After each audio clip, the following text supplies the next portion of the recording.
ஆயிரம் ஆயிரம் ஆண்டுகளாக அடிமைப்பட்டு கிடக்கும் நம் தமிழ் சமூகத்தை பிற மொழிவழி தேசிய இனங்களைப் போல விடுதலை பெற்று வாழ வேண்டும் என்ற லட்சிய கனவோடு இந்த மண்ணில் எண்ணற்ற மாவீரர்கள் போராடி உயிர்நீத்தார்கள்.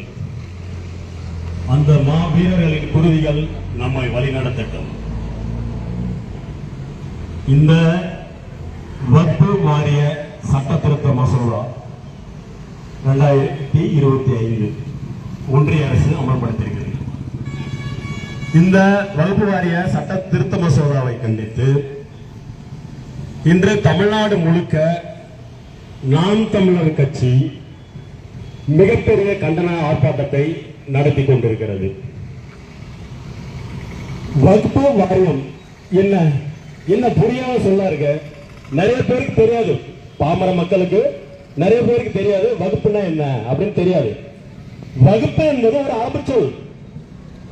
அந்த சொல்லின் பொருள் பொது உடைமை. உடைமை என்றால் சொத்து, பொது பொது சொத்து. அந்த மார்க்கத்தை ஏற்று நிற்கிற, இஸ்லாம் மார்க்கத்தை ஏற்று நிற்கிற மக்களுக்கான பொது உடைமை சொத்து தான் அந்த வகுப்பு.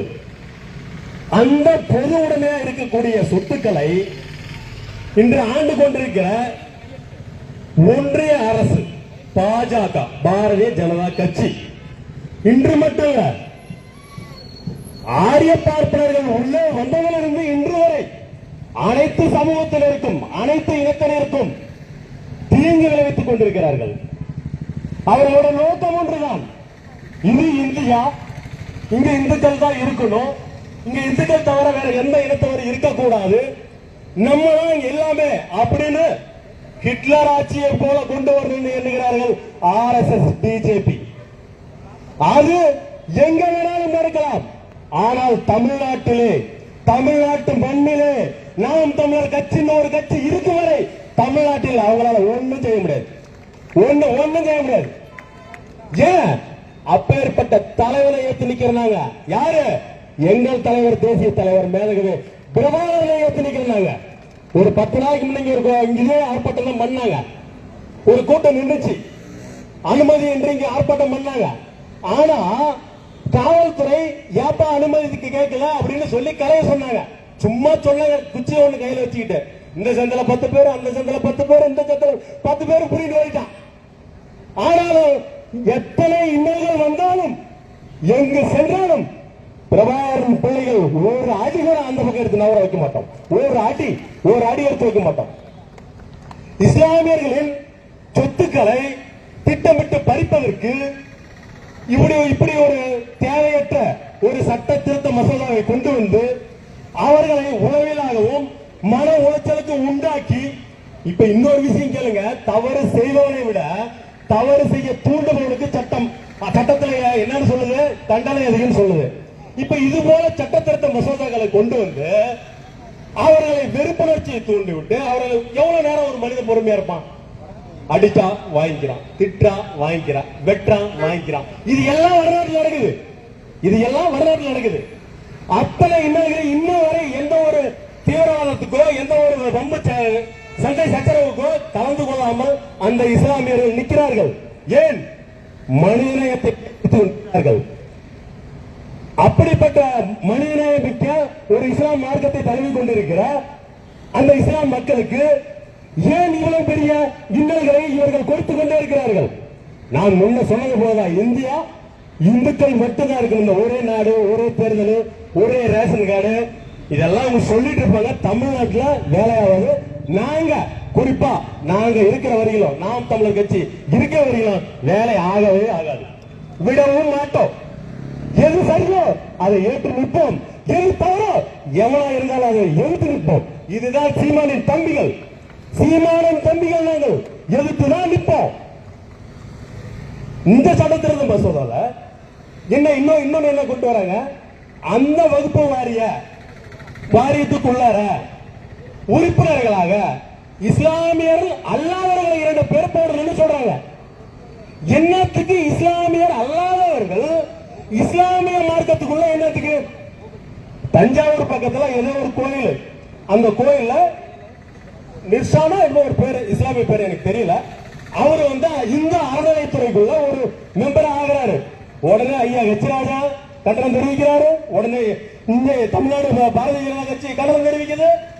ஆனா இந்து சமய அறநிலைத்துறைக்குள்ள ஒரு இஸ்லாமியர் போக முடியல. ஆனா நீ மட்டும் எப்படி இஸ்லாமுக்குள்ள வருவ? அடிப்படை சிந்தனை வேணாமா? அறிவு வேணாமா? உனக்கு ஒரு நாயம் அடுத்து ஒரு நாயமா? இந்த காமெடி சொல்லுங்க, உனக்கு வந்தா தக்காளி சின்ன எனக்கு ரத்தமா அப்படிங்கிற பேர் ஒரு நகைச்சுவை வரும். அப்படியா? இன்னைக்கு எவ்வளவு பிரச்சனைகள் இந்த பிஜேபி தமிழ்நாட்டில் மட்டும் இல்ல, இந்தியா முழுக்க எல்லா மாநிலத்திலையும் இது போல அனைத்து மக்களுக்கும். மணிப்பூர் என்ன நடந்துச்சு? மணிப்பூர் கலவரம் இன்னைக்கு வரைக்கும் நடந்திருக்கு. இஸ்லாம் பெண்களுக்கு நாங்க தான் பாதுகாப்புன்னு ஐயா அமித்ஷா கூறுகிறார். எப்படி சொல்ல அந்த வார்த்தையா? குஜராத் கலவரத்தை மறந்துட்டீங்களா? பில்கிஸ் பானு அந்த பெண்மணியை கூட்டு பாலியல் வன்முறை செஞ்சு கொண்டிருந்தவன் எவனா? இந்த பிஜேபி காரன், இந்த ஆர்எஸ்எஸ் காரன். அது மணிப்பூர்ல நடந்துச்சு. பெண்மணிகளை நிர்வாகப்படுத்தி திருத்தரவை அடித்து முடிக்கிறது இல்லையா? யார் முடிக்கிறது? இதே பிஜேபி, இதே ஆர்எஸ்எஸ். இவர்கள் எப்படி பெண்களுக்கு, இஸ்லாமிய பெண்களுக்கு பாதுகாப்பு? 1995 ஒரு சட்டம் வந்துச்சு. என்ன சட்டம்? இந்த இதே போலதான் இந்த வகுப்பு வாரிய சட்ட திருத்த மசோதா இதே மாதிரி 1995 வந்துச்சு. இவங்க இப்ப சொல்றாங்க பெண்களுக்கும் அந்த வகுப்பு வாரியத்துல உறுப்பினராக இடம் கொடுத்துருக்கிறாரு. ஆனா 1995 வந்துருச்சு. கண்ண அது அப்பயே வந்துருச்சு. உங்க உருட்டுலாம் வேற எங்கேயும் உருட்டுங்க. தமிழ்நாட்டுல சீமான் தம்பி கிட்ட உருட்டாதீங்க. வேற பேர் கல்லெல்லாம் தாண்டு அப்படியே சுக்குள்ள உடைஞ்சிடும். சரிங்களா? அடுத்து பார்க்க போனீங்கன்னா இவங்க வாய்க்கிலி பேசுறாங்க. ஒரு சின்ன கேள்வி. இந்திய நாட்டின் விடுதலைக்காக ஹைதர் அலி, திப்பு சுல்தான், அவர் படையில் இருந்த இஸ்லாமிய வீரர்கள் இந்திய நாட்டின் இந்த மண்ணின் விடுதலைக்காக எண்ணற்ற மாவீரர் போராடி உயிரிழந்தான். ஆர்எஸ் காரனோ பிஜேபி காரனோ எவன் போராடினான்? எவன் எந்த குழு கட்டி போராடி உயிரிழந்தான்? ஐயா சாவர்கர், கோல்வார்கர் சிறையில் இருந்தாங்க. என்ன பண்ணாங்க? ஐயா எனக்கு உயிர் பிச்சை கொடுங்க அப்படின்னு சொல்லி மன்னிப்பு கடிதம், பிரிட்டிஷ்காரங்க மன்னிப்பு கடிதம் கொடுத்து அன்று சிறையில் இருந்து வெளியே வந்த சாவர்கர் உனக்கு தலைவன் என்றால் சிவன்மலைக்கும் செல்லுமலைக்கும் நடுவே இருந்த எனது பாட்டன் தீரன் சின்னமலை திப்பு சுல்தானுக்கும் ஐராணிக்கும் உதவிய அன்றைய பாட்டனின் பேரப்பிள்ளைகள் தான் இன்று இந்திய இஸ்லாமிய சொந்தங்களுக்கு உதவுவதற்காக வந்து நிற்கிறோம். யாரோட பேரப்பிள்ளைங்க? சிவன்மலைக்கும் சென்னிமலைக்கும் நடுவே ஒரு சின்னமலை, என் வீர பாட்டன் தீரன் சின்னமலை. அவன் அன்று ஐராணியும் திப்பு சுல்தானையும் அவர்கள் படையில் ஆதரித்தான். ஆனால் தீரன் சின்னமலையின் பேரப்பிள்ளைகள் இன்று அதே இஸ்லாமியர்களுக்காக ஆதரித்து அவங்களுக்கு உதவி கலந்துட்டாங்க. நின்று கொண்டிருக்கிறோம். சாதாரணமாக நினைக்க வேண்டாம். நீங்க ராவோட விடுவீங்க, ஒரு சட்டத்தை போடுவீங்க, யாருக்கும் தெரியாத அதை ஏத்துட்டு போயிருவீங்க. தூங்கிட்டு இருக்கும் போது எவனையும் அடிக்க வரவே வீரனா? தூங்கிட்டு இருக்கும் தூங்கும் போது அடிக்கிற வீரனா?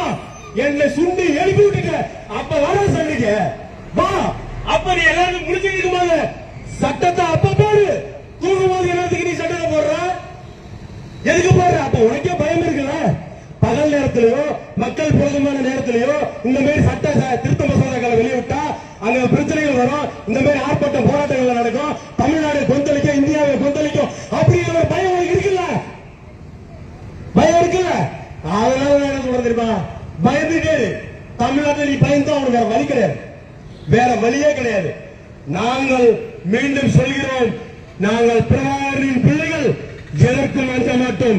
நீ எந்த சட்டத்தை வேணாலும் கொண்டு வா, நீ எதை வேணாலும் கொண்டு வா. 2019 வேளாண் சட்டத்திருத்த மசோதா கொண்டு வந்தா என்ன ஆச்சு? அன்று ஒற்றுமை இருந்த அனைத்து மக்களும் போராடினா இன்னைக்கு இஸ்லாமியன் தவிக்கிறான். அவன் தவிக்க கூடாது என்பதற்காக தான் நாம் நம்முடைய பிள்ளைகள், பிரபாகரன் பிள்ளைகள் இன்று அவர்களுக்கு கரம் கொடுத்து வலு சேர்க்க நாங்கள் இங்கே துடிப்போடு ஆர்ப்பாட்டத்தில் ஈடுபட்டு கொண்டிருக்கிறோம். இந்த வக்மாரிய சட்ட திருத்த மசோதாவை தயவு செய்து வேண்டி கூட கேட்டுக்கலாம். தயவு செய்து வேண்டி கேட்கிற மக்களுக்கு துன்புறுத்துகிற எந்த ஒரு சட்ட திருத்த மசோதாக்களையும் தயவு செய்து கொண்டு வராதீர்கள். நீயும் மக்கள் நானும் மக்கள். ஆகையால் இந்த வகுப்பு வாரிய சட்ட திருத்த மசோதாவை திரும்ப பெற வேண்டும் என்று இந்த ஆர்ப்பாட்டத்தின் வாயிலாக கூறுகிறேன், கண்டிக்கின்றேன். நன்றி, வணக்கம். நாம்